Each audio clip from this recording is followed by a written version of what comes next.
la caldera va a tener un proceso de recirculación. ¿Ok?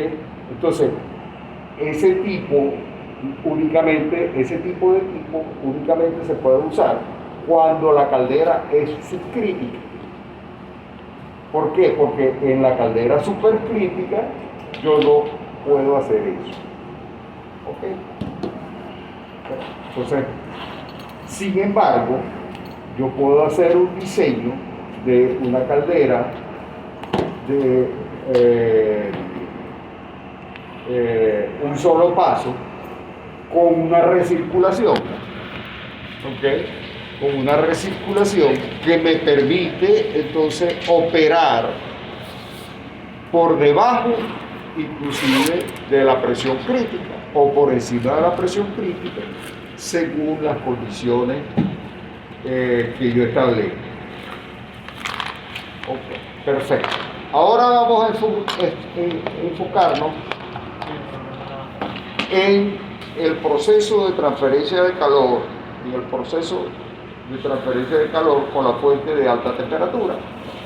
Y el proceso de transferencia de calor lo podemos esquematizar en ese diagrama que se llama el diagrama de Sankey.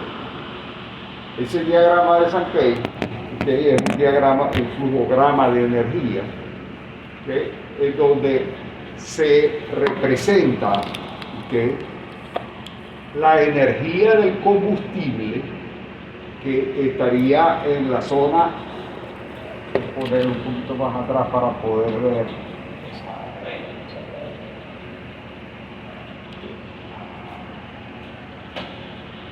Lo que estoy señalando.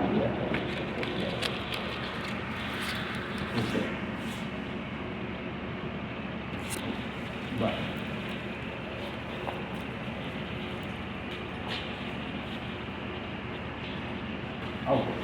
Entonces, el diagrama de Sankey es el flujograma de energía, es donde la zona sombreada representa la energía del combustible, ¿okay?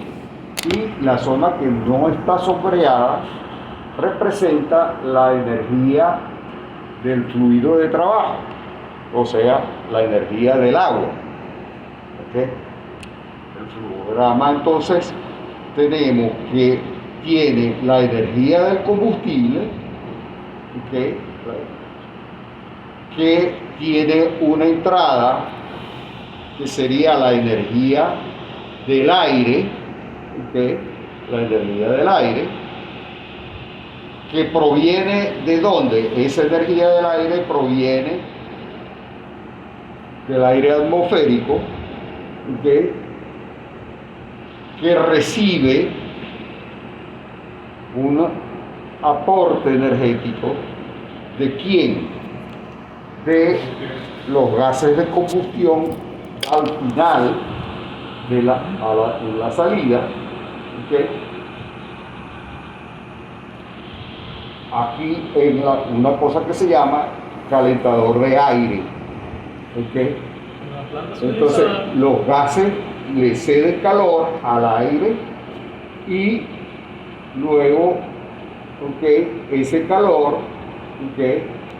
Va a participar, ¿okay? Como energía útil. Pues por supuesto hay pérdidas, ¿okay? Que sería pérdidas que tienen que ver con el combustible no quemado y pérdidas de radiación. Bueno, pérdidas por radiación por el hecho de que la temperatura de las paredes del recipiente donde se está dando el proceso está por encima de la temperatura ambiente y por lo tanto va a haber una pérdida importante de radiación y convección también, pero se debe cuantificar las dos, la radiación y convección. Ok, entonces esas dos pérdidas, que sería combustible no quemado y pérdidas al ambiente, se cuantifican de esta forma. Luego, ¿verdad? Tenemos que hay una cantidad de energía que la absorbe el fluido de trabajo. Ahora, el fluido de trabajo que viene ¿de dónde? El fluido de trabajo viene de la entrada. De la entrada a la caldera, pero la entrada a la caldera viene ¿de dónde? De la bomba de alimentación. De la bomba de agua de alimentación. No. Sí, sí. El condensador. De la caldera. Si esta es, ¿verdad? La caldera, ¿okay? Esta es la entrada, esta es el agua, ¿y esto qué? Calentador. Entonces, el agua proviene del calentador, del último calentador. Entonces dice, no, pero es que esa es una caldera, este es un esquema de un solo paso. Vamos a ver, esta es una caldera con recirculación. ¿Ok? Esta es una caldera de tambor. Y aquí tenemos el calentador. Entonces, este calentador provee el agua. ¿Okay? Entonces, eso significa que proviene, ¿okay?, de un intercambiador de calor de agua que tiene la caldera, ¿okay?, que se llama ¿cómo? Economizador. Economizador. ¿Usted tiene la llave del escaparate? Ajá, entonces, ¿qué significa eso? Que la caldera posee un calentador de agua que no es regenerativo. Un calentador de agua que no es regenerativo. ¿Por qué no es regenerativo?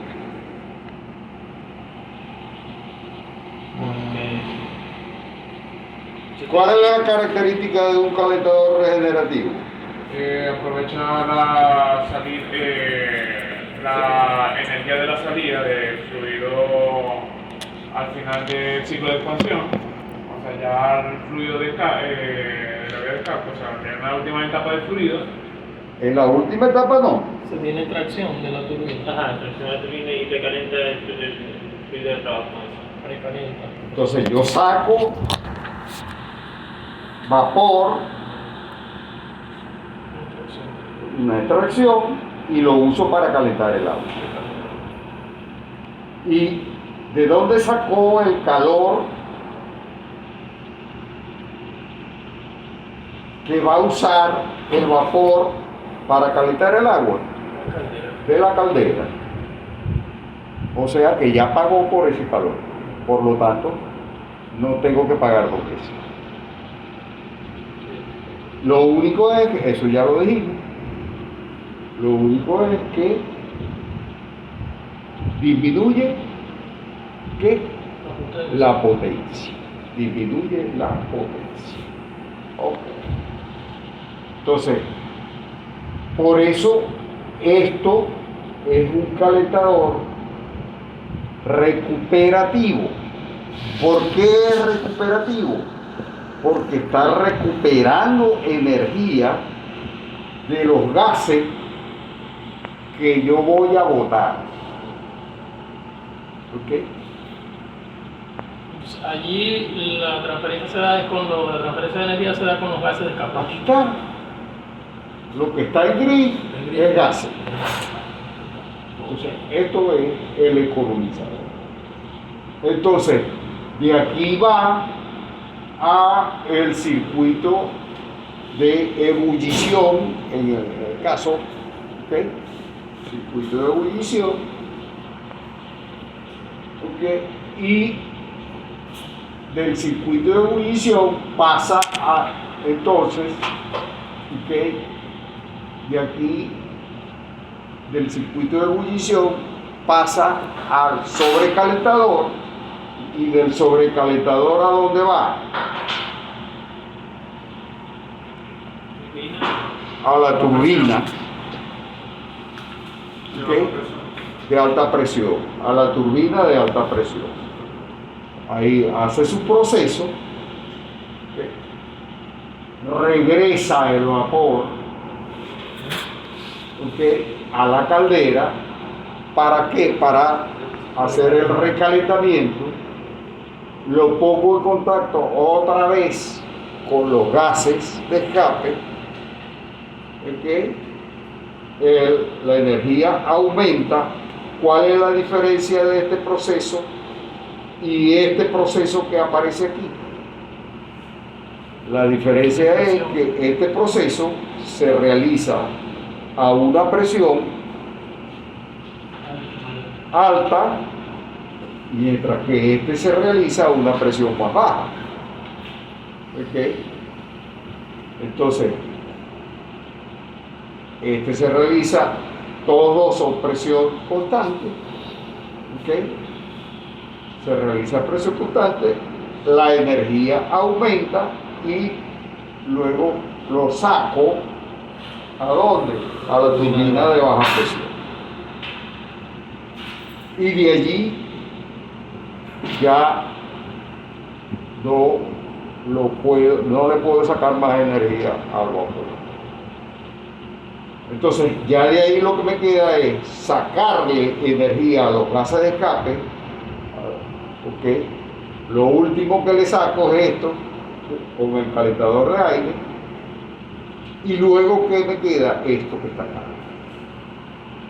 Profe, con respecto al calentador de aire tengo una duda. Ajá. Ese es el aire que se va mezclando con combustible, se calienta. Claro. Y bueno, yo tenía entendido que el aire, mientras más frío contenía más oxígeno, podía quemar más combustible. No, la cantidad de oxígeno que tiene el aire no depende de la temperatura.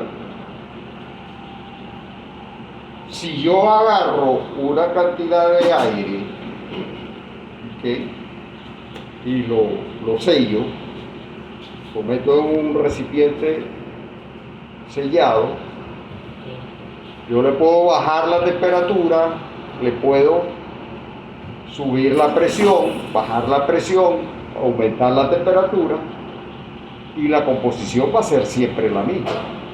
La cantidad de oxígeno va a ser siempre la misma.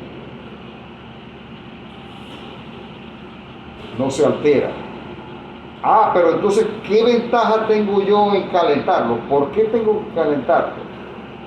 Porque para sacarle la energía al combustible, hay que pasar por un proceso. ¿Cuál proceso? Combustión. Sí, sí. ¿Y qué es la combustión?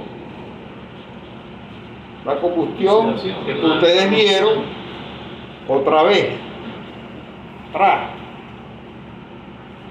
en Termo 2, la liberación de la energía química almacenada en los enlaces, ¿ok?, del combustible, de los componentes del combustible. Entonces, eso significa que mientras yo necesite, ¿okay?, esa energía, tengo que liberar esa energía. Ahora, esa energía, ¿okay?, va a depender, esa energía va a depender de la temperatura. Ahí sí. ¿Por qué? Porque ¿qué hace falta para la combustión? Combustible, aire y chispa. Combustible, aire y la parte que sería el detonante. Oxígeno. ¿Ok? Entonces, ¿qué es lo que sucede? ¿Verdad? Que ese detonante es posible que no haga falta. ¿Por qué? Porque va a depender de la temperatura, ¿ok? De la temperatura y la presión a la que esté la mezcla, ¿ok? Si la presión y la temperatura son muy altas, ¿ok? La reacción se autoinflama, ¿ok? Entonces a ese punto se le llama el punto de autoinflamación, Autoignición. ¿ok? ¿Eso dónde ocurre? Motores diésel.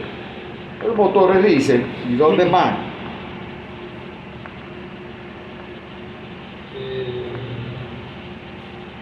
No sé, motores con alta relación de compresión. El motor es con alta relación de compresión. Motores de gasolina convencional. No, cuando ellos dicen que El no se motor evita, de gasolina convencional ocurre, ocurre, pero se evita. pero se evita. ¿Pero por qué ocurre? Bueno, en menor grado, pero Normalmente por el octanaje de Lo que se llama autoignición. Lo que se llama la autoignición, ¿ok? ¿Por qué? Porque sencillamente esa detonación, ¿ok? Esa detonación es producto del hecho de que yo tengo, ¿ok? La onda de expansiva de la combustión, ¿ok? Porque esa combustión que se genera es una explosión que va a ir quemando violentamente, ¿ok? La mezcla, va a ir quemando violentamente la mezcla, y como va quemando violentamente la mezcla que no se ha quemado va cambiando las condiciones de presión y temperatura. Inicialmente las condiciones de presión y temperatura estaban por debajo del punto de autoignición, pero como la onda va presionando, se consigue, ¿ok? Puntos de autoinflamación y se genera otra combustión. Entonces se genera otra onda que choca las dos ondas, y eso es el pistoneo. Se enfrentan las dos ondas y empieza el descalabro. Y el motor pierde fuerza, tal. Pero eso lo vamos a ver cuando veamos motores de combustión interna. ¿qué diferencia hay con el de motor diésel? Con el motor diésel, el caso es diferente. ¿Por qué? Porque en el motor diésel, yo lo que comprimo es puro aire. Y al comprimir puro aire, consigo valores de presión y temperatura muy altas que están por encima de la condición de autoignición. ¿Ok?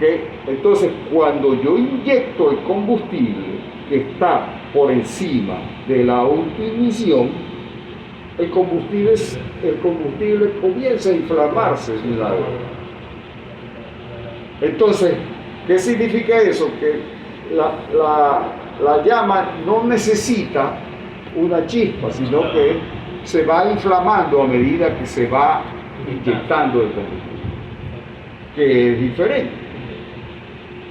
Entonces, esa condición del diésel es un poco diferente porque pasa por varias etapas. ¿Okay? Inicialmente no se quema de una vez, sino que se prepara la mezcla, se inyecta, al principio se inyecta, hay milésimas de segundo en donde aparecen las gotas, aparece la interacción del combustible con el oxidante, ¿ok? Se mezcla y se enciende. Y luego entonces aparece el incremento violento, ¿ok? De la temperatura, ¿ok? Y se produce simultáneamente, ¿ok? A un tiempo mucho más lento que una explosión. Por eso tarda en el tiempo es comparable al movimiento del pistón, que es diferente al que el motor Otto, porque en el caso del motor Otto es una explosión, una explosión que Encendido por el chispa. tiempo es muy pequeño. Ok, continuamos. Entonces, ¿qué significa eso? Que nosotros vamos a mirar ahora, ¿ok? Los equipos que mencionamos acá. ¿Qué equipos mencionamos acá? Mencionamos, ¿ok?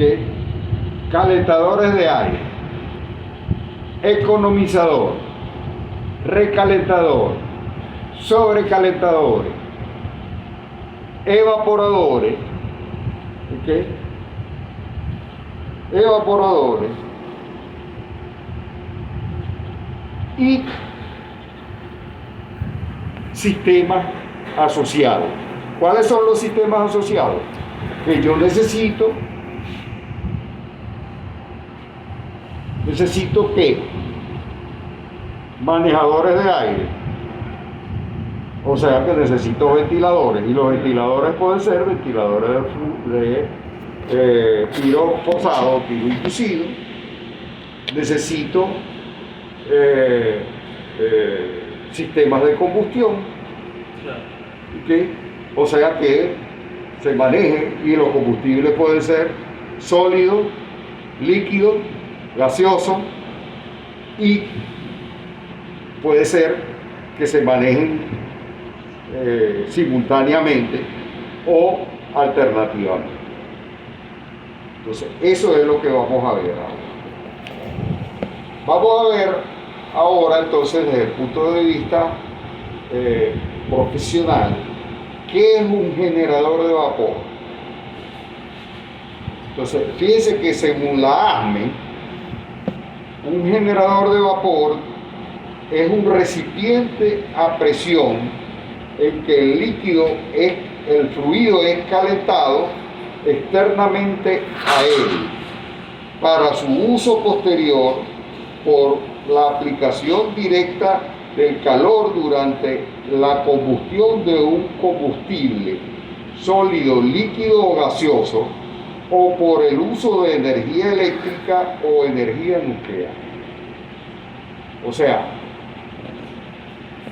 que está diciendo que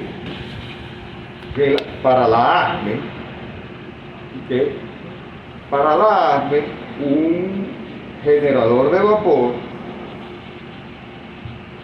puede ser un equipo de transferencia de calor.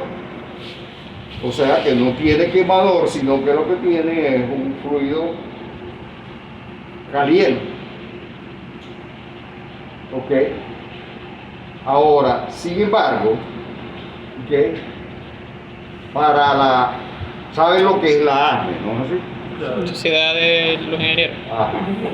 Pero la Ingeniero. ASMA, ¿okay? Sociedad Americana de Ingenieros Mecánicos, dice abajo. Sí.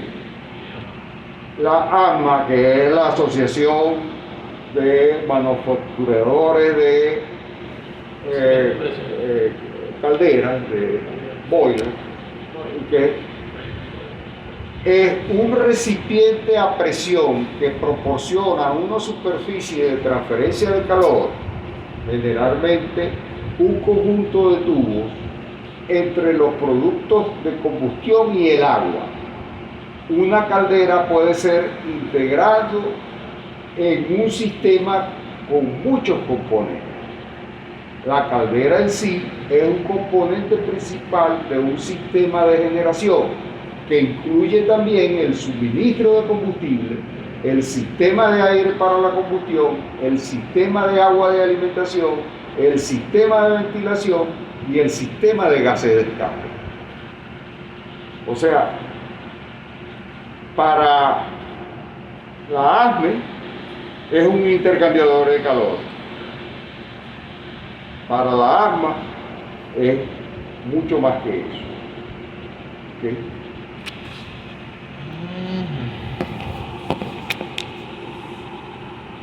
¿Cómo puedo especificar yo un generador de vapor? Fíjense que un generador de vapor no le hacemos honor a su nombre llamándolo caldera, porque caldera, ¿de dónde viene? Caldera viene en inglés de boiler. ¿Y qué significa boiler en inglés? Vapor, Hervidor. Hervidor. el vapor. O sea que cuando yo digo, no, esa es una caldera, eso es un hervidor. O sea que eso es una olla de presión. Una olla a presión. Donde me echamos un Entonces poco no de- le estamos haciendo ningún favor. ¿Ok? Sin embargo, ahora más tarde me van a decir, me van a oír llamarlo caldera. ¿Ok? Generador de vapor. Pero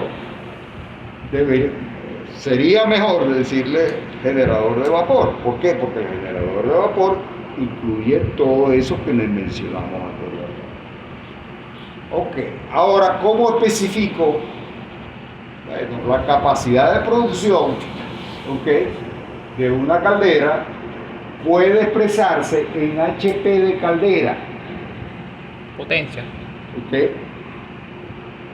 como en kilogramos por hora o libras por hora de vapor producido, ¿ok?, en kilocalorías por hora o BTU por hora de calor absorbido, y para calderas centrales térmicas la capacidad de generar tan grande puede darse en megavatios. Ok. También puede darse la capacidad de una caldera en términos de la superficie de calefacción en metros cuadrados o en pies cuadrados. Un HP de caldera equivale a la vaporización de 15.66, son 34.5 libras de agua por hora de vapor saturado seco a 100 grados centígrados, a partir de una temperatura de 100 grados centígrados y la presión atmosférica normal. Asimismo, un HP de caldera equivale a 85 Calorías. kilocalorías por hora. O también equivale a 0.93 metros cuadrados. Profe, cuando se está hablando de kilocaloría, esa unidad es masa, ¿verdad? No, kilocaloría es calor. Una caloría, esa unidad no es del sistema internacional, pero se usa. Es como para expresar el calor, la energía calorífica. Es energía. Energía, Es ok. energía. Como BTU en el sistema inglés. Sí. Ok. Ok. ¿eh? Esto No. es el calor que se transfiere al agua a través de una superficie de calefacción de 0.93 metros cuadrados de transferencia de calor. ¿Por qué no se llama aquí? Ahora, un generador de vapor es básicamente un intercambiador de calor entre el fluido de trabajo y la fuente alta de temperatura, que generalmente consiste en un fluido proveniente de la combustión de un combustible, es decir, gases de combustión. este intercambiador de calor siempre está conformado por tubo, por lo que se utiliza para clasificar los equipos en pirotubulares o acotubulares. ¿Okay? ¿Por qué? Porque la transferencia de calor, en este caso, normalmente se usan tubos. ¿Por qué? O el área de transferencia de calor. ¿Era así? ¿Por qué? Porque yo no uso, por ejemplo, un intercambiador de placas paralelas. No se pierda tanto la energía, la No pérdida. se pierde la energía. No es por la superficie. ¿Ah? La superficie de transferencia de calor. ¿Por cuál superficie de transferencia? El área. Ponerlo cilíndrico en Cuadrado, exacto. Tiene que ver con el área transversal. El área de transferencia. No tiene nada que ver la transferencia. Si es una superficie, cuando hay una superficie transfiere más el calor. ¿No es fácil?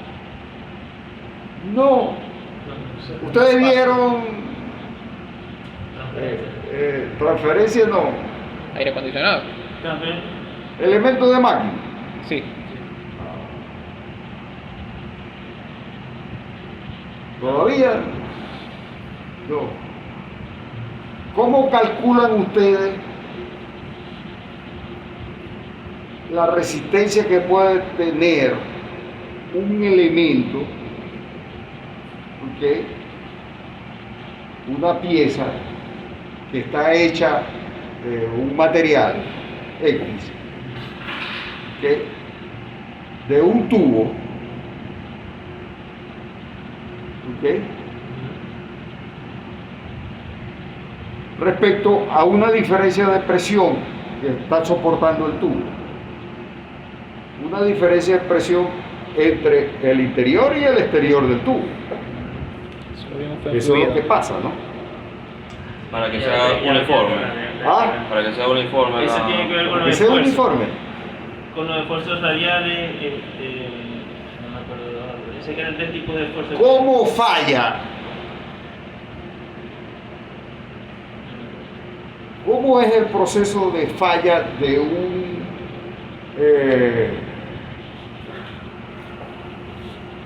una tubería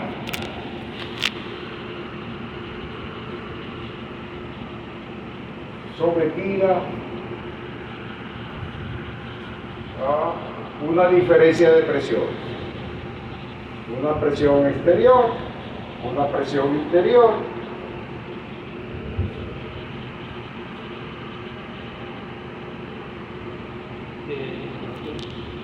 ¿Verdad? Colapsa. ¿Cómo colapsa? Del lado donde la presión sea mayor. Sí, Va a sí. depender de la presión. No. Va a depender de la presión. Entonces, si la presión interior es mayor que la presión exterior, ¿cómo va a fallar? Implotando. Va, pero ¿cómo se llama eso? Explotando. No, eso se llama.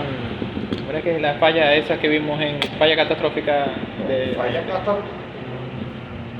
Yo voy a hacer el análisis de falla, ¿verdad? ¿Y cuál es el esfuerzo que está sometido el material este? es en todas las direcciones. En todas las direcciones. Si lo ven en ese tema, no. Bertale, profe. Creo que era radial. Radial. No era todas las. Por Yo lo dentro. voy a someter a esta presión, ¿verdad? Pero esta presión lo que va a originar es un esfuerzo hacia acá y este esfuerzo hacia acá, haciendo que esto se deforme. Pandeo. Pandeo, No tiene nada que ver. atracción, Pero ya. esto va a atracción, Pero es que yo no entiendo Y eso. va. Porque va a atracción y ¿qué va a pasar? Esto va, ¿qué va a pasar cuando yo tengo un... fractura. Ustedes vieron La probé. La probé. promesa. Una fractura permanente, profe, no sé. Crack, se rompe. Cuando eso pasa a tracción, ¿ok? Esto se va debilitando y a medida que se va debilitando va metiendo, ¿ok?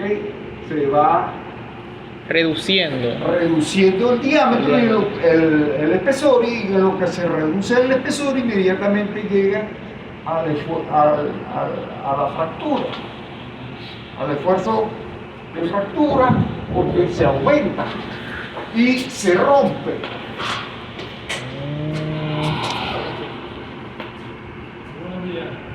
Buenos días, ciudadano. Disculpa la interrupción, ¿Cómo le va? Muy bien, gracias a Dios. Me alegro por eso. ¿Cómo estamos? Profe, pero es que no veo bien esa... ¿Cómo o que sea, tú ves bien? ¿Está bien? Ya va. Ahí estamos viendo la vista. Yo concorde. Ok, vemos la vista así, ¿verdad? Pero ¿por qué es atracción? ¿Por qué es atracción? Explíqueme eso. A ver, si usted agarra una manguera en su casa, ¿verdad? La manguera de su casa viene y le mete más presión de la que puede aguantar. ¿Qué le pasa a la manguera?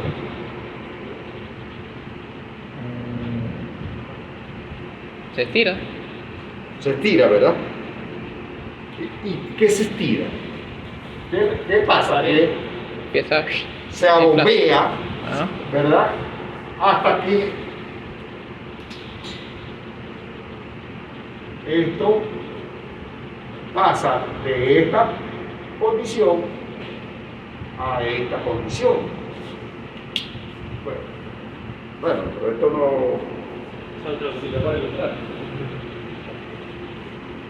va a estar acá, se va a estirar, y si esto se estira, ¿qué va a pasar material. con el material que está aquí? Que el que está aquí ala al de al lado, ¿verdad? Ala al de al lado, y este ala al de, haciendo que, ¿verdad?, se dé la tracción. Ok. Entonces eso va a fallar por tracción. Esto no es generación de potencia. Claro. Eso es ¿qué? Elemento. Elemento de máquina, de sólido. Pero esto es elemento de máquina. Por eso generación de potencia revisa todo.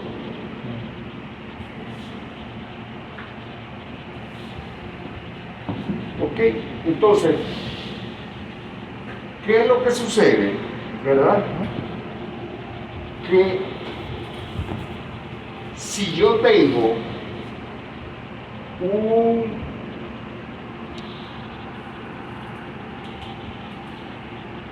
ducto así,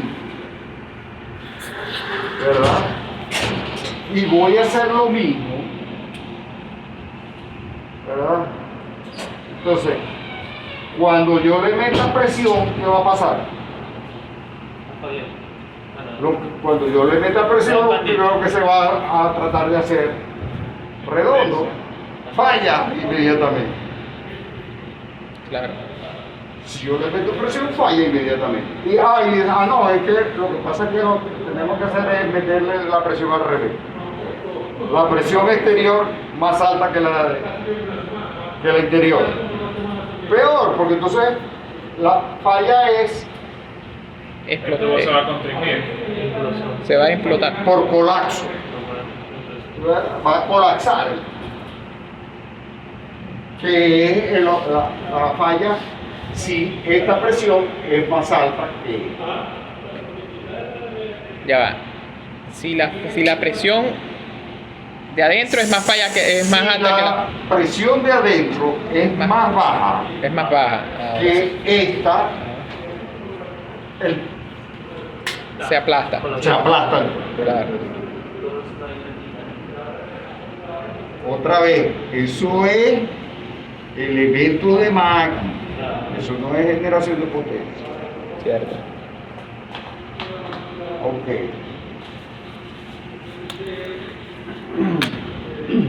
Entonces, por esa razón, los diseños de los generadores de vapor, como son elementos a presión, ¿por qué son elementos a presión? Porque el fluido que yo voy a calentar tiene que estar a una presión elevada. ¿Y por qué tiene que estar a una presión elevada? Porque tiene energía, alta temperatura. Porque yo necesito que esté a alta presión y alta temperatura. ¿Ok? Entonces, por esa razón, esos equipos se hacen tubulares. ¿Ok? Ahora, yo tengo la opción de hacer equipos, ¿ok?, pirotubulares o acuatubulares. ¿Qué significa eso? Los tubulares que es cuando pasa gas por los tubos y acuatubulares cuando pasa el Acuatubulares fluido. cuando meto agua por dentro del tubo y pirotubulares cuando meto Combustible. combustible o gases de combustión dentro de los tubos. ¿Ok? Ahora, ¿cuál de los dos va a ser de mayor presión? Acuatubulares. En vista de que por lo general los materiales presentan mayor resistencia a la compresión, se supone que si la presión externa por la parte externa del tubo es mayor, pues debe resistir más. Entonces, en este caso, la presión externa tendría que ser agua, la presión interna tendría que ser, el fluido interno tendría que ser el fluido gas caliente. Entonces, la más eficiente o la más efectiva sería la pirotubulares. Pero tuvo la mente de acuerdo. Aunque eso estuvo muy largo yo. No. No, ¿cómo que no? Acuatubulares. No puede ser. No, ¿por qué? Yo lo vi por otro lado. No, ¿por qué? Porque si yo tengo, ¿verdad?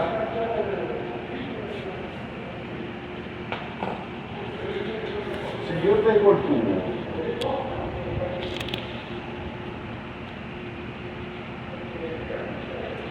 ¿verdad?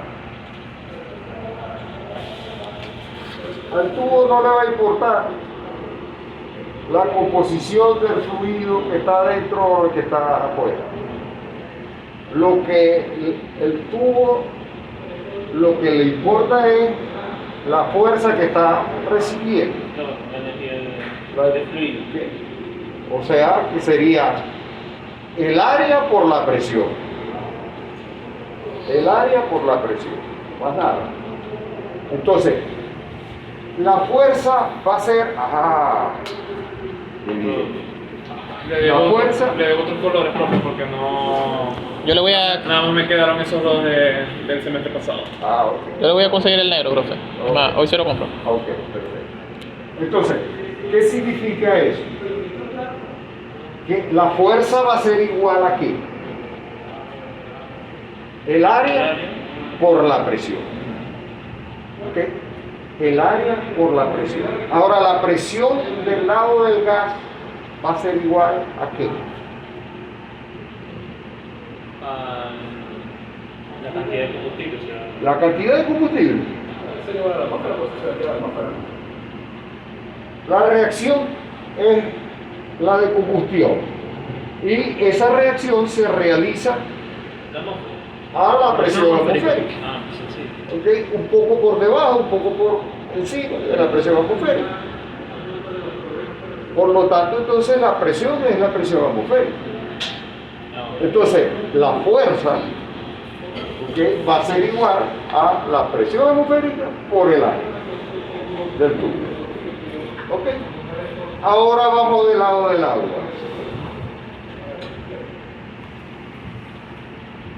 ¿Qué presión? Sí, es la 1000 PSI. Facilito. 1000 PSI. A 1000 PSI por el área del tubo. es bien diferente Muchísimo más. de 14.7 por el área del tubo. Entonces, ¿quién gana? Acuatubulares. Entonces, ¿quién soporta más? Vamos a mirar. Si yo tengo una manguera,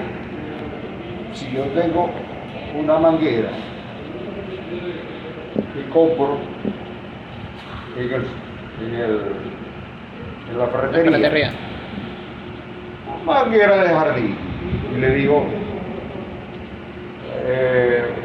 dame una manguera de jardín, ajá, una manguera, ok, ¿para qué la va a usar? No, para regar, ok, perfecto.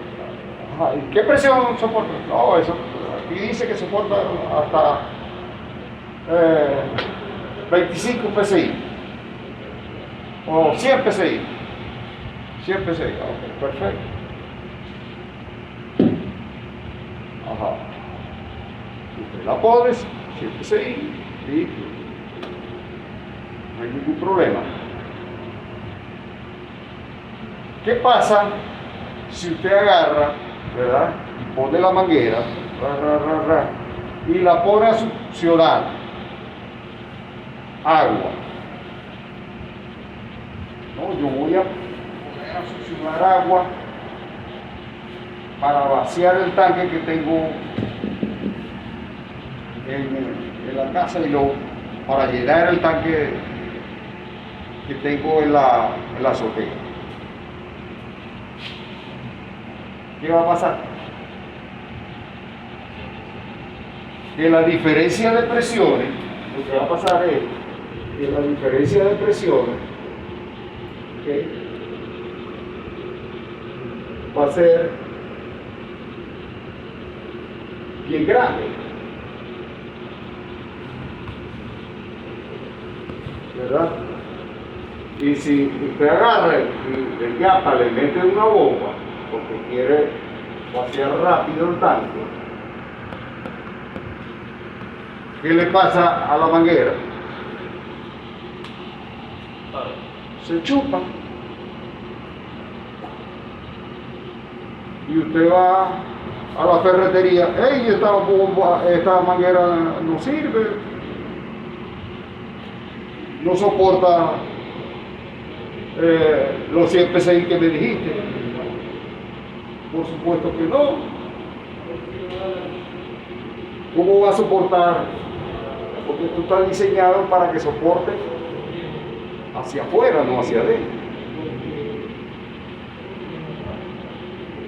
En los vehículos, en los carros,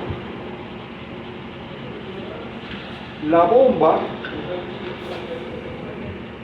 que conecta, la manguera que conecta la bomba de agua con el radiador, ¿okay?, la succión, donde vaya, usualmente antes lo que hacían era que le ponían una manguera más gruesa para que se succionara mejor, ¿okay?, y hubiese menos pérdida, y se identificaba porque llevaba un alambre. ¿Para qué era el alambre? Para que no colapsara. ¿Y por qué colapsaba? Bueno, porque era muy fácil que se chupara. ¿Por qué? Porque la manguera, muy fácil, usted la agarraba y ¡pum!, colapsaba. Hoy en día, o sea, esas mangueras hoy en día no tienen eso y no colapsan porque el sistema es presurizado. Porque, exactamente. Pero ¿sabe qué manguera sí tiene todavía refuerzo? La manguera de vacuum deflect. Esa manguera tiene un arma por dentro. Exacto. Entonces, por eso, ¿okay?, por eso. Entonces, ¿qué significa eso? Que en el diseño, yo no puedo permitir, yo no puedo permitir muy alta presión en las pirotubulares, ¿okay? Referente a las acotubulares. ¿Ok? Ya estamos claros en eso. ¿Y por qué aparece la diferencia esa? Bueno, ya saben por qué.